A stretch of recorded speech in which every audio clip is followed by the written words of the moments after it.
Hello, hello. My name is Kim Addis. I'm the president and founder of Frame of Mind Coaching and the co-founder of the Journal That Talks Back. You have just joined the Frame of Mind Coaching podcast, where we invite leaders from all over the world to come onto the podcast and get coached live and in person. Today, it is my absolute pleasure to introduce to you our guest. Her name is Susan Crooks, and she comes to us from a very, very interesting organization called Waltz.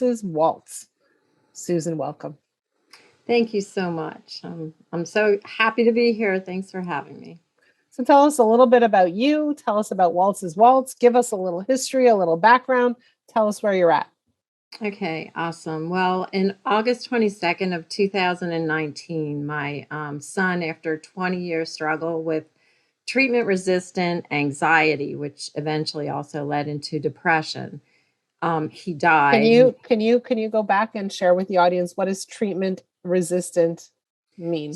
Yes. Well, what happened was for him, the medications that he was prescribed, the treatments, for instance, there are some different treatments like magnetic resonance treatment where there is like there's also electric shock. There are different therapies as well. So when I'm saying treatments, it also includes medications. He tried so many different medications, treatments, and even like ketamine and things that are newer, and they would not help. What happened was we discovered that late in his life that he had a faulty fight or flight reflex, and so it's like a response in my family. So we have bad anxiety out of eight of my brothers and sisters. So 9 of us children, 6 of us have really strong anxiety. And for him, with having this fight or flight not working correctly, the tiger kept coming, right? And so it was so many sleepless nights, so many medications not working. And it was if you saw a man just getting almost as if it was a cancer or something else, just kind of eating away at him. Although he continued to work all the time and no one knew it. I mean, on the outside, he looked so good and healthy. And, but on the inside, there was a lot of shame and exhaustion. And as treatment after treatment didn't help with this panic and anxiety that kept creeping, that just kind of haunted him. And he died. I was there 45 minutes before he died. So you can imagine how difficult this is, right? As soon as my son died, 2 days after he died, my son Will looked me in the eyes and said, "Mom," because he knew I might not make it, right? And he said, Your other "Mom." son. Yes, Will. I have a son named Will, and they are 7 years apart, but they were best friends. And my boys took me everywhere, rock climbing, mountain biking, you name it. And he looked me in the eyes and knew and said, "Mom, we're going to start a movement. And if we save one life," and I always say, Will spoke my language because I've been a teacher my whole life. In fact, my son, Walt, who died, he and I taught together for 10 years. And we were actually members of the oldest critical thinking think tank in the world. And we went around and did presentations on mindfulness and critical thinking. And we were getting ready to head to Hong Kong. I always say my son was Mensa. He was very smart. And I always say, well, I was just like the the whimsical, "Hi, everybody," So we were a really good team. And he was really my best friend. And so when he died, we had decided that we needed to let people know how he died and how he suffered, because there's way too much suffering going on. As you know, every 40 seconds, a human being dies by suicide. This is just such a big deal. It's not, and also, okay, we think about the deaths, which are, 800,000 a year approximately. But if we really think also about the suffering, people kind of discount that. We know the CDC says that 1 out of 5 people have a mental health condition at any given time. So I often say, like, look around the room, right? This is 1 out of 5 people, right? And that person, someone else is going to have a family member that has a mental health condition. Yep. This is a large audience, Yeah. So, I mean, I want to go kind of forward, but I don't want to go too fast. So can we back up for a minute? Because I'm Yeah, sorry. very interested in part of your Mhm. story. So you mentioned a few things. The first thing you mentioned is that 6 out of 8 of your family members, in other words, your siblings, you Yeah, have 6 out of 9 6 out of children. 9. Yes. Okay, 9 have Mhm. anxiety. Are you Mhm. one of those? Yes. So how do you cope with your anxiety? I actually used to, on and off, I'd exercise a lot. And then I also went on a medication. And I have been on and off of um, a few different medications throughout my life. And Okay. those things help me to a point. Um, Okay, help you to a point, and then is there something else helps you to the next point, or what are you doing when it's only helping you to a point? um, then I talk to people. I try to get it out of my system. Sometimes I'll have, for example, circular thinking, which would be normally for me, it would be, for example, I will be afraid I hurt somebody's feelings. And it may seem ridiculous, but I will circle that, oh my gosh, what if they took it this way? And it's always purely innocent. There's nothing there, but this is where logic and things don't play into it. Is there And someone so in your life that kind of helps you move past that circular thinking? it helps, but yeah, I have a sister that I call, and I came up with a plan and said I'm just going to call people and let them know. And usually they don't know what I'm talking about, and they'll go, "What are you talking about?" And I'll say, "Oh, I don't know. I was just worried that maybe I hurt your feelings or something." And they will actually they'll reassure me. That helps some as far as that goes. But there are just times where it's hard, right? And there are levels of anxiety, and that's something that we try to teach people as well, because some people's anxiety is more situational, Yeah. and so that's one of our things that we do as well. But if we want to go back just even to our nonprofit and how we really got started, something that's kind of curious or interesting is that when we started our nonprofit, it was right away. Like, we became a business, a corporation, because that's your first step within 3 weeks, less than 3 weeks of my son's death, because I didn't know what else to do, right? Right. And we were fortunate that the USC Law Clinic and Clemson University and the Small Business Alliance there and Furman University have been big helps for us throughout this time.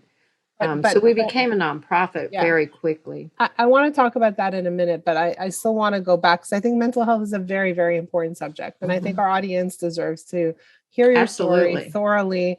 And I think that this is not a subject that we need to skim over. We kind of need to dig in a little bit. We need to shed some light. It's very, very important. We as a company feel very strongly that people need support.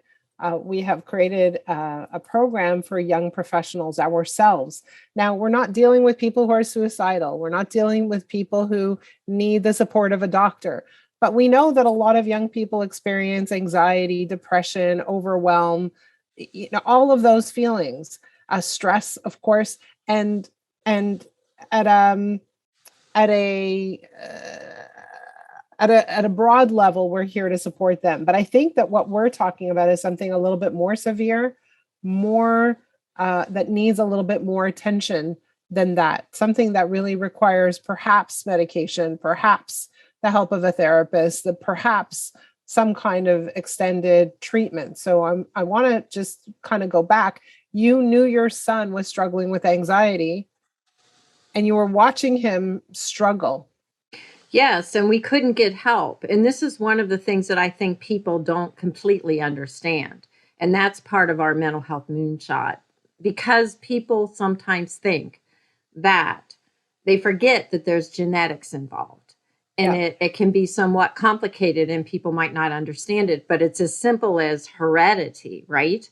And we understand the science as far as the idea that if you're somebody who has anxiety, There are parts, your genes, there are specific changes, differences in your genes and someone else that you're literally born with. So sometimes it can be very difficult for people to hear. My son kept a gratitude journal for 10 years. He did mindfulness. He became a yoga instructor, didn't just do that, okay? He exercised every day. He did a 10-day fast. He had an entire bookshelf full of self-help books, okay? He lifted weights. He was extremely handsome and brilliant, all right? He had all these things that you would think, my God, this man can do anything. But Right. inside, he had shame. He also felt anxious. And when the day he died, he said, Mom, sometimes people just don't get better.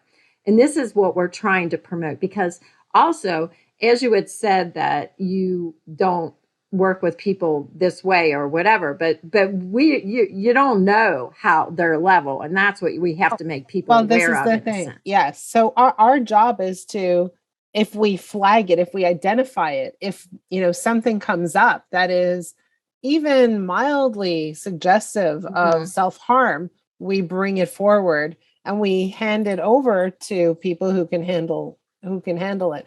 But so I just want to go back, because I think this is very important. Your son is struggling. Did you know that he was ready to take his life 45 minutes after you saw him? No, but the thing was, there were signs that he was struggling, and he had been struggling forever. He had told me throughout the years, I don't know how much longer I can keep doing this. We went to neurologists. He had a psychiatrist. He had he had all these things. He did every single thing. My son wanted to live, but we found no help. And what people don't want to admit is that we are not there in the sciences. We're not. We're not there in genetics.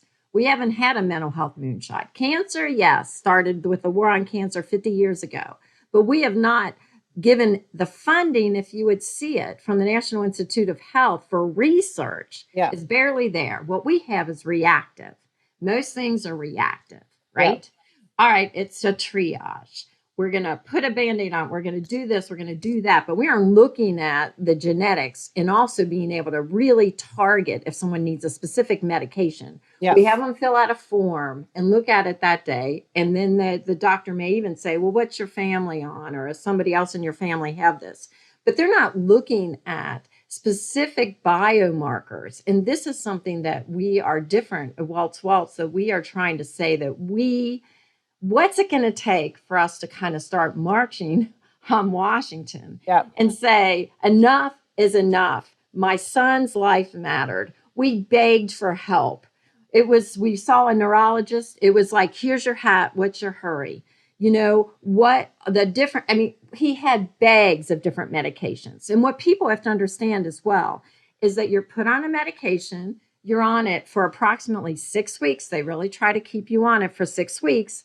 And then you have to get off of it. Yep. Now they prescribe a new one, and then you have to go on it. And I just had an interview with Dr. Nicolescu, because we're doing interview series with scientists and geneticists and people to actually understand these things more as well, along with, sure, mindfulness, coach, all these types of things are great. But just like, say, for instance, Kim, you have anxiety and I have anxiety, all right? Oh, wow, now we've understood each other, right? Oh, no, we haven't. Because we think we know what that means through our own perspective and our own vision, but we don't, right? So what we think about is, one of our things we promote is we say, take your mental health temperature. And on our website, we have that where people can click on a screening.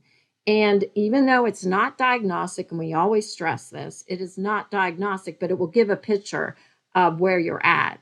Say, for example, I'm worried about somebody and I want to even check on them, right? And I'll say, hey, I saw this. How about taking this diagnostic screening? And the screening takes you to Mental Health America's screening, which is one of the most widely used screenings. And say, for example, there's for anxiety, there are 4 levels. Okay. So say that you have situational anxiety, and for instance, which of course it's not, that when you talk with people, you get anxious, when you're on the film or whatever, right? Right. And that is when you have anxiety. For me, say for instance, my anxiety is almost every single day. I'm verging from a 3 to a 4, and there's a set of questions that you can go to. Well, this should be an alert to me that, oh, I'm really struggling here. Right. Or my friend is struggling, because people are afraid to bring it up too, right? We Yeah, don't of talk course. about Yeah. it. And Okay. this, not without having any kind of Okay. understanding of these things, So it Walt's creates Waltz silence. is in honor of your son, and you're here to shed a light on mental health issues and help and really get people the help that they're truly needing. And that help is individualized for each person. Exactly. Okay. So you're here now. You've had this, you know, tragedy in your life. You've been trying to deal with it by mobilizing yourself into action. What is your greatest challenge right now? Is it personal or professional? It's professional, I would say, to a point. I haven't run a nonprofit. I've been an educator my entire life. I haven't just so little businesses here and there and things, but I've not been running a nonprofit. And one of the challenges that we face is even just getting people to be comfortable enough normalizing this conversation, so that we can even talk about it further. What a challenge for us, like as far as professionally, is um, how do we get this information out to people? For example, the genetics, like our mental health moonshot. We know we need constituents to be aware of what's going on and make demands, because there aren't changes to the National Institute of Health and things. These are all political things that happen. And without constituents making demands, um, we're not going to see certain changes that Yep. we feel we need. Yeah.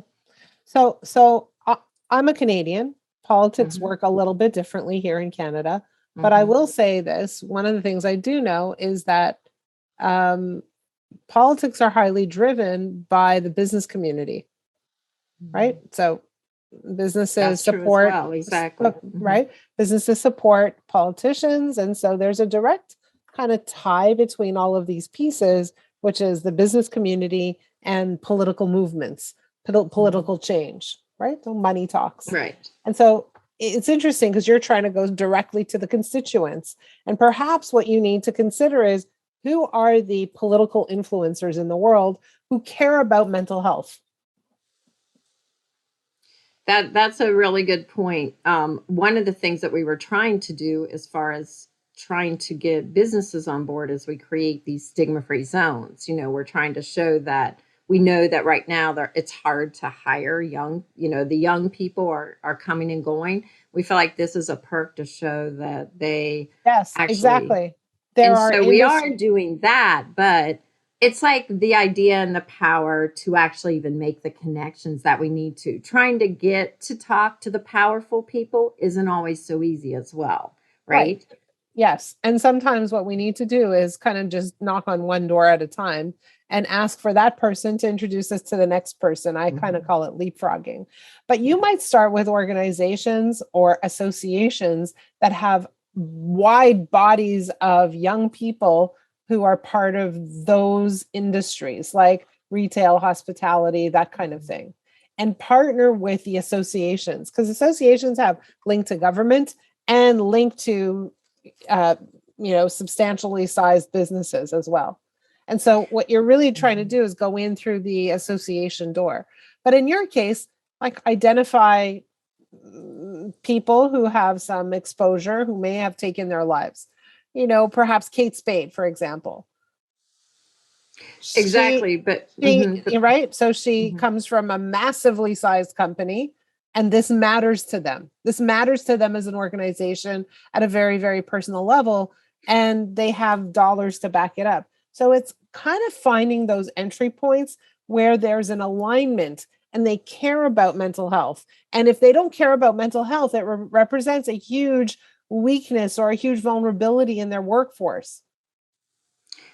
we do understand that. It's just that it's difficult to, we have tried these things. It's just difficult to get anybody to get back with you because I am Susan Crooks, a person that I lost my son, but I am not a wealthy person.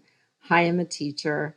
I am impassioned, though. I mean, so that is But the hold on thing. a second. Let me kind of back up a second, Mhm. back you up. Okay. So I am Susan Crooks. I'm just going to repeat what you just said. I'm Susan Crooks. I'm not a wealthy person. I don't have any experience in fundraising. I'm a teacher. What you're doing is you're saying, you just, in your words, saying, I'm not a big player, Exactly. right? And in your description of not being a big player, what did you just do? Did you step No, up to the plate?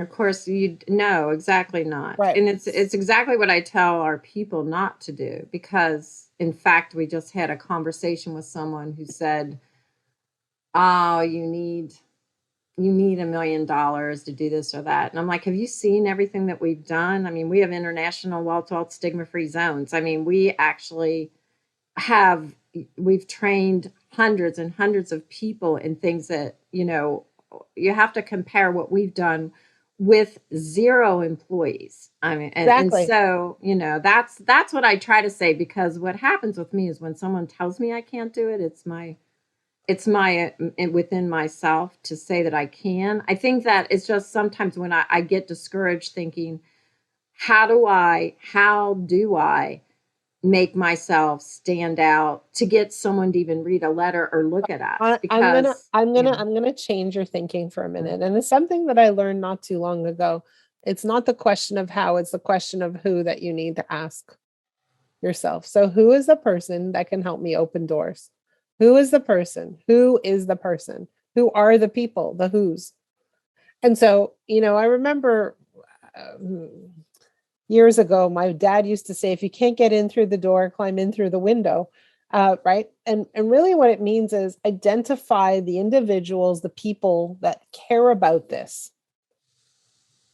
And, your passion is there, you care about it, but it's not about how am I going to do it? I'll find a way. It's not about, right? It's about who is the person that's going to make that massive difference for you?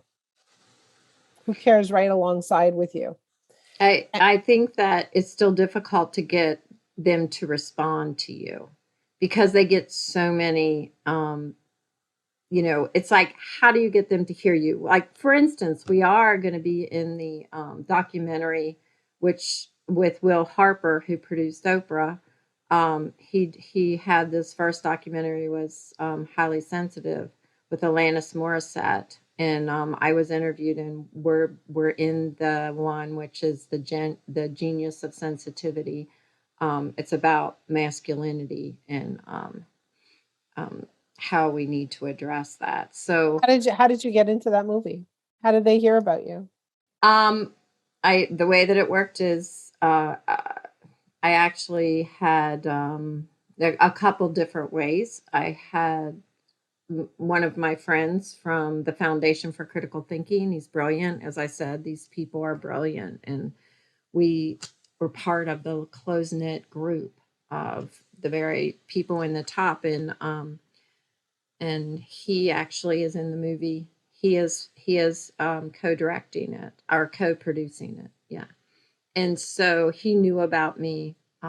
And also I had reached out to um, his wife, who had actually did produced was the producer on Highly Sensitive. Um, and so those were the things I did for So that. hold Yeah. on a second. So you knew someone who was creating this movie. He knew you, so he invited you to be in the movie. And while you were there, you asked for an introduction to the next person.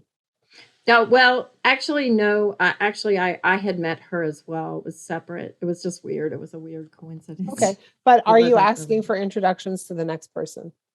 No, I'm not from there because I always feel I would say one of my weaknesses is that I don't like to ask people for things. I feel uncomfortable, but then what I keep telling myself is I'm not asking for money for myself. I'm not doing anything like that. What I'm trying to do is I always say I'm trying to say it help save people and reduce suffering, and that's really what we're trying to do, reduce suffering, because we Yep. know how many people are cowering when they get home from work, how many people Yep. are exhausted, and so I understand my mission is is correct, and I feel very strongly about it, and I am not benefiting in any financially from any of No, this, I but understand all of I that. guess I just keep Yeah. questioning it. Well, so that's exactly it, right? So you Hmm. question it because you feel uncomfortable about, knocking on doors and asking for help. But I would say to you that exactly that, ask for help. I'm looking for some help. I'm hoping you can help me. I'm trying to figure this out. I'm trying to figure out who the next, kind of like how to open these doors. I'm a little lost. I could use your help. And so it's not, I need your Hmm. money. I could use your help. Right. I'm trying to figure something I out. I asked, yeah, we're members of the chamber, and we go every month to the different functions or twice a month. And I did the ask again. I put out the ask to 70 people that we just need help. That's what we put out as well. We say we're looking for donations of time, or even a couple hours if you could give us to help us figure out. So But we just aren't getting much response, is my So point. I'll tell you, we just launched something new, and I mentioned it earlier, right? It's the journal that talks back, Mhm. and it's a whole new market for us. It's a whole new business in a way for us, and we're trying to figure it out. We don't have all the answers, Right. but what we do is we reach out to people saying, "Hey, I'm interested in figuring out how to, for example, um, get sponsorship. I don't know anything about sponsorship. I've never gotten sponsorship, and I'd love for some advice. Would you be willing to spend a few minutes on the phone with us? Here's what we're trying to do. Mhm. Here's our mission." And looking for some help in, understanding what is the right approach to get into this area, to get to the ears of sponsors. You have no idea how many people are willing to spend time with you. But if you talk to them and you build a relationship, what happens? They introduce you to the next person and the next person, and that door opens and that door opens, and they say, wow, this is completely aligned with our mission. But Mhm. it's asking for help for something specific as opposed to asking for donation dollars.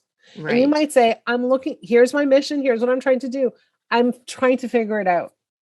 Mhm. And I'm trying to figure out what is Yeah, the that best move. I actually say that to a point as well. But maybe I possibly need to start calling directly businesses and asking for, more like getting a hold of them. Like I say it out loud to this group of people that if you even have, I say, if you have any time at all, like I am, But you need to we say are needing help in specifically this. what you're, because help is very broad, Well, right? yeah, I actually list it, like Yeah. even like on LinkedIn. Like we're looking for help in this, and this area. And But you need to be as specific as possible. So if you see mhm, that there's okay. someone on LinkedIn who specializes in sponsorships, so you say, "Hey, I'm trying to figure out how to position That's a good this, point. right? And Mhm. I'd love to get your feedback on our deck, on our Yes. proposal. I'd love to Mhm. get your insight." And then when you get their insight, you say, "Do you know anyone I should be talking to?" And then you go to the next person, and you just Yeah, keep that going. was how we grew our that was how we got our funding to actually start our 501(c)(3), was that I just kept calling people until I found people who would help us. Like I didn't know there was a law clinic that we could get a Exactly. 501(c) for 3. So I did all of that in the beginning, and then it's like I've sort of like been running on this wheel as we are doing so much, and then just working, as full-time, 2 full-time jobs, and wearing myself out to a point and not being efficient, I right? understand. As I should be. And also, um, you know, not like one of the things that we're doing poorly is advertising and actually keeping strong data. I mean, we have the data, we just need to actually pull it together.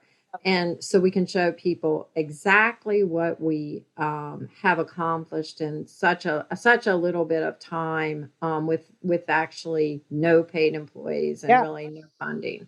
And so people tell me you're way past what you need to be doing, to actually get people to help you and see you. And we are being seen and heard. Don't get me wrong. Like, we have we have a lot that's happened. It's just that it's almost like now we're ready for the next step, because we figured things out. We were able to have certain companies and nonprofits be stigma-free zones and things like that, so that we could work through it. They're like, we'll be your guinea pig, and they're so nice. So we're like, okay, let's figure out this. What would not work with HR? What would work? What looks good? What would a company want? So we feel like we've gotten there, but we still, like, I think I feel overwhelmed. there are two thoughts that I have for you. Number one is that every single hospital has a fundraising department, and they have an individual in that fundraising department who is in charge of fundraising campaigns.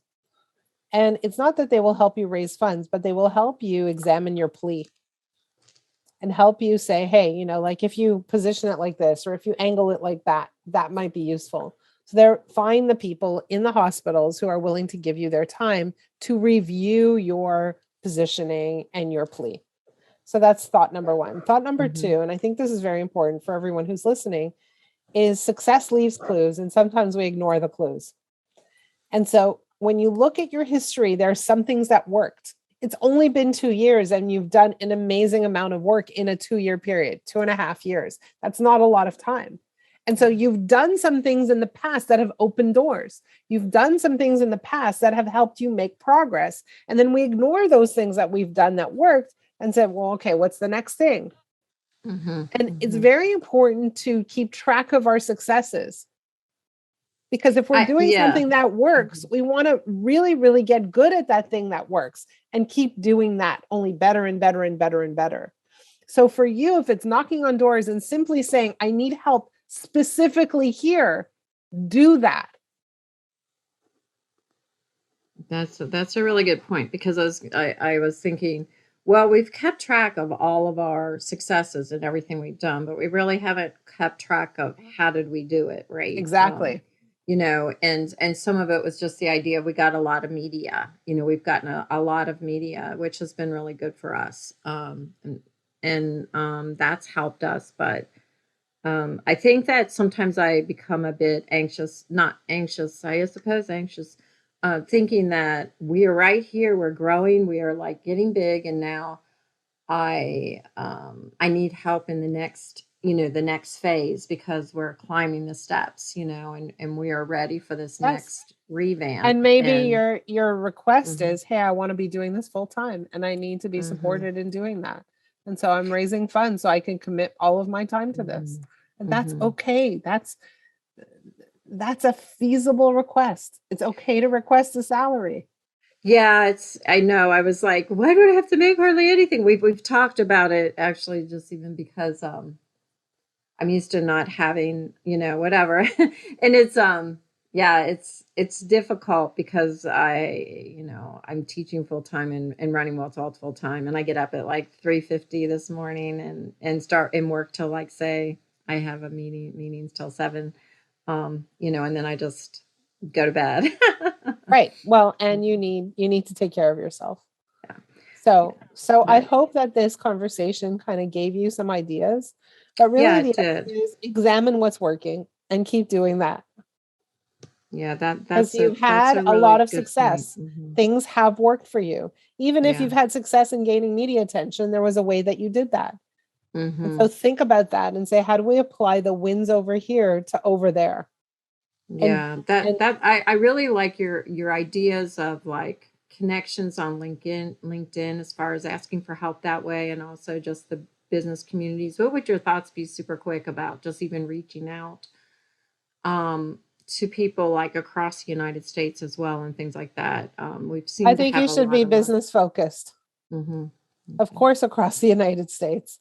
Don't stay Yeah, local. because I mean, we have stigma-free zones across the United States, and I have done some things that way, but not been as much seeking help in a sense that way as much, you know. So I do need to do that. That sounds good. Yeah. All right. I hope that was helpful. Thank Hey, you. it was. I appreciate it. Thank you for being on the podcast. Thank you for sharing your challenge, and thank you for sharing your story. I think that it wasn't an easy story to share, and I'm glad that you did share it with us and gave us an opportunity to hear some of your experiences and the experiences of your son as well. Yeah, and he's a beautiful human being. I just wanted to add that, you know, his nicknames were the Renaissance Man, St. Francis, and the Gentle Giant. So he was a beautiful human being, and we're losing way too many people, and too many people are suffering, and, Yep. and we need to get people out there and, you know, really like coming forward and saying, we need change. It's so past time. Absolutely. You know? If people want to support you, if people want to make a donation, how do they find you? We have a website. We're on Facebook and Instagram. We're at waltz.com, just WALTZ.com. And we have volunteer opportunities, and we're actually doing a film series if there's any geneticists listening, or scientists or doctors. We actually are doing another series as well. So amazing. You're doing incredible work. Please reach out to Susan, and please look up Waltz, WALTZ, WALTZ, or Z for the Americans. For those of you who are listening, thank you for tuning in. This is an important subject. Mental health is something we really, really need to take seriously. We need to look around and see, how are people feeling? We need to check in, tune in, and see if there's anything that we could do to support the people around us, and not just keep our eyes and ears closed, but let's keep them open and let's tune in with one another. Again, if you're listening and if there's a challenge that you have that you want to share on this podcast, please reach out. My email address is kim@frameofmindcoaching.com. If there's a challenge that you want to share, but not so comfortable sharing it on the podcast, please reach out as well. We'll have a one-on-one conversation, not on the podcast. My email again is kim@frameofmindcoaching.com. Thank you guys for listening. We would love to hear your thoughts on this episode. Please send them our way. In the meantime, have a great week.